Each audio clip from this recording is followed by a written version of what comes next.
Assalamualaikum warahmatullahi wabarakatuh. Perkenalkan, nama saya Ahmad Thoibul Fikri. Saya dari Fakultas Ilmu Administrasi, jurusan Ilmu Administrasi Publik, dengan mata kuliah Analisis Data Kuantitatif dan Kualitatif Universitas Islam Malang.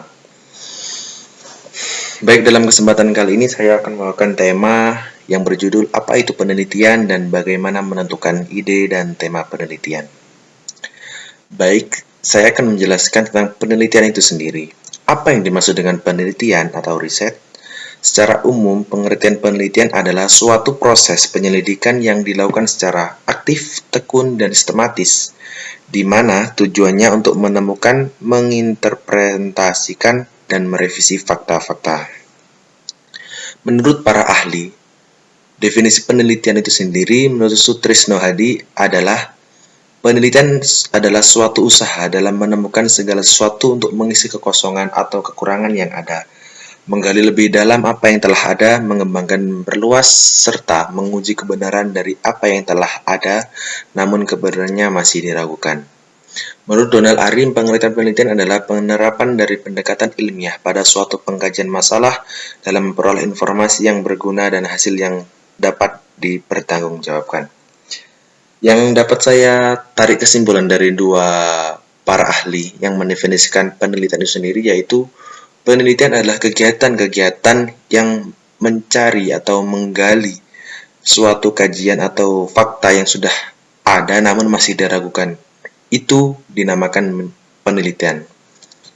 Selanjutnya, tujuan dari penelitian. Apa tujuan dari penelitian itu sendiri? Kegiatan penelitian itu tujuannya seperti apa? Yaitu terbagi menjadi tiga, yaitu rasional, empiris, dan sistematis. Yang dimaksud rasional itu sendiri yaitu penelitian harus dilakukan dengan cara-cara yang masuk akal atau rasional sehingga dapat dijangkau oleh nalar manusia. Jadi, penelitian yang dilakukan itu harus memiliki rasional, bisa ditangkap oleh akal manusia itu sendiri. Yang kedua, empiris. Maksudnya adalah penelitian harus berdasarkan sumber pengetahuan yang diperoleh dari hasil pengamatan indera manusia. Dengan begitu, metode tersebut juga dapat diamati oleh orang lain. Jadi, penelitian itu sendiri harus terdapat pengamatan indera manusia, bukan indera hewan atau yang lainnya, dan bisa diterima oleh akal pikiran orang lain. Yang terakhir yaitu sistematis, maksudnya adalah penelitian harus dilakukan melalui langkah-langkah tertentu yang sifatnya logis dan teratur sesuai dengan sistem yang telah diatur sehingga dapat menjelaskan rangkaian sebab akibat suatu objek penelitian. Jadi, mulai rangka dari langkah penelitian awal sampai akhir itu harus berjalan sistematis metode penelitiannya itu sendiri. Jadi tidak boleh dilakukan dari yang akhir terus dilakukan dengan yang awal.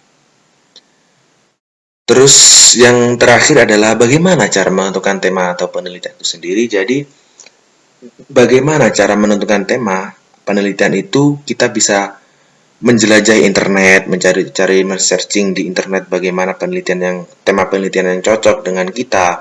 Yang kedua, membaca buku, berbanyak literasi, sering konsultasi kepada dosen atau guru dan teman sekitar kita, memperhatikan keadaan sekitar, berpikir kreatif dalam menghadapi masalah, berpikir secara out of the box, dan pahami dan tentukan metode penelitian itu sendiri.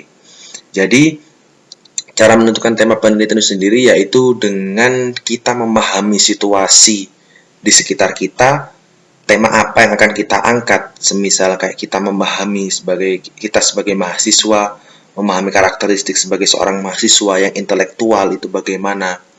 Semisal kayak juga contoh, sekarang itu mahasiswa yang berpikir intelektual, yang berorasi, yang begitu bagus untuk kedepannya bangsa ini, tapi minimnya akhlak yang dimiliki oleh mahasiswa tersebut. Itu perlu kita teliti bagaimana kok bisa mahasiswa itu minim dengan akhlaknya tersebut. Baik, terima kasih. Mungkin itu yang bisa dapat saya sampaikan. Kurang lebihnya mohon maaf. Akhirul kalam. Wallahu muwaffiq ila aqwamit thoriq. Wassalamualaikum warahmatullahi wabarakatuh.